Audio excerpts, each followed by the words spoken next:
Hi, I'm Donna Helms with CSI Saddlepad. This is Miss Fancy, and she's going to be our model for today, and we're going to talk about the importance of a good saddle fit. There are several different things we can do to help our horse to maximize their performance on a day-in, day-out basis. One of the most important things I found, obviously, other than having a good fitting saddle, unfortunately not all of us can afford those customized saddles, so we've got to make up the difference in how our pads work and how our horses are able to perform with that equipment and tack. So Fancy's going to be the model here today, and what I'm going to discuss with you is a couple of different things. We're going to talk a little bit about saddle fit, the importance of not having a saddle that's going to sit too far down on the wither and bruise that wither, but also what a difference the saddle pad can make in creating a foundation to keep that saddle lifted up and off the horse's top line. I'm going to be demonstrating with the CSI Saddlepad. It's pretty unique in its design. They're all made in Missouri. But we build these pads with a contour in them to where they actually stay pulled up in the gullet to create wither relief for the horse. The outer shell of this pad is made from automotive carpeting, so it's very durable. And actually the pad you're looking at is about 3.5 years old, so the longevity is really good. What makes them so unique is the design that we've done. We actually leave this as a layered pad because it frees that horse up in the front end. These layers will move independently to where they don't create friction. And anything that needs to give on the horse can give in between the layers instead of on the horse's skin itself. We make this pad to where it's removable, easy cleanability, and we also do different types of inserts, different thicknesses based on your horse's top line needs, from a 1/2 inch to a 1 inch. We also do them with wool. It's kind of neat that this material will actually warm up and roll with their muscles, so it never creates the friction heat and the chafing like a lot of pads that look like this will. And it is not a neoprene material, it's a military grade foam. You can see the contour is built into that pad to where it stays pulled up over the withers. There's no pressure coming down there. But what's really unique about our pad also is this part right here. This is the flex plate. And there's a right and a left for the horse. This is a very hard material, but it's very flexible. So it'll flex and give and move with the horse.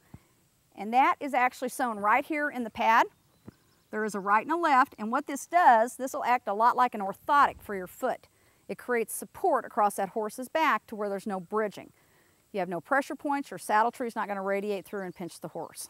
I'd like for you to notice how this contour is built into the pad and the wither relief it creates here. You can notice that it's pulled up in the gullet of that saddle. So what it does is it actually causes complete wither relief, and I can stick my hand all the way down that horse's top line. So when I take this pad off, I'm going to have a dry stripe about 2 inches wide all the way down from her wither to the back of the saddle. As you know, there's 2 places on each side of the saddle where you have what's called bar pressure. You've got the saddle bar pressure points as well as the rock of the bar. And one of the things that the flex plate does is it creates the foundation, which will not allow that bar pressure point to radiate into the horse's back.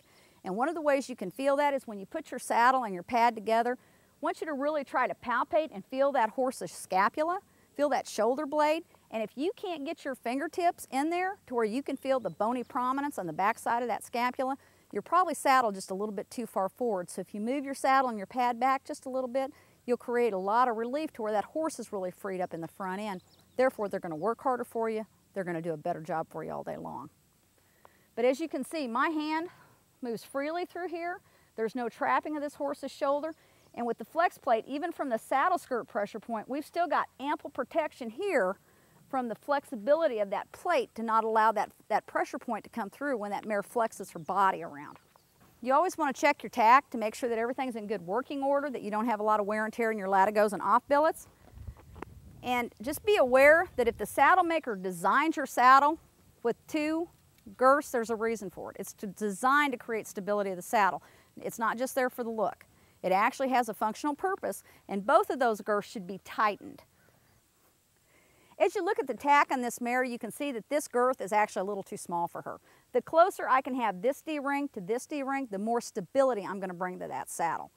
And so what I would ideally do is get a different girth and have the spacing be about 4 inches apart on both sides. And that's going to create a nice foundation for that saddle to prevent any roll and to make the horse more comfortable.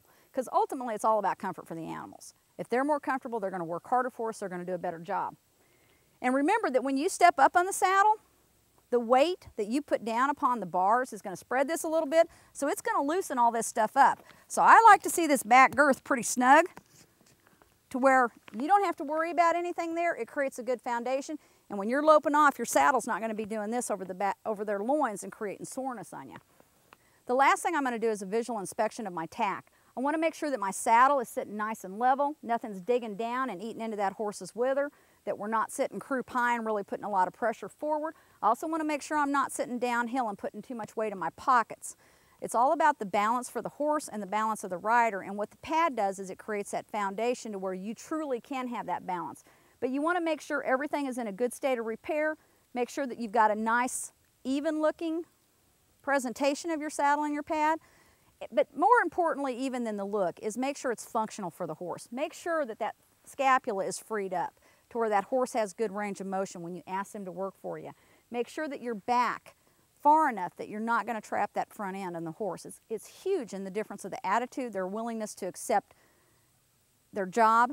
It helps to eliminate the stumblingness that sometimes we have, because the biggest thing that people tend to forget is this horse has this long old neck here and this heavy head that it has to support.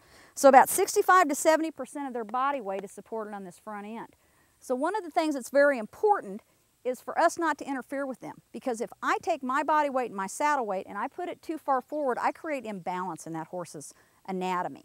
And what that's going to cause her to do is it's going to cause her to want to stumble. She's not going to be able to be as light on her front end as she may need to be for you to compete. She may not want to take a lead change. And just in general be uncomfortable. So if we can back up and remember that, yes, the power comes from this end, but this end is your steering mechanism, and we get centered with that horse, it's going to make a huge difference in how the horses work for us. If you have any questions, feel free to give us a call. Visit our website, CSIpads.com. Thank you.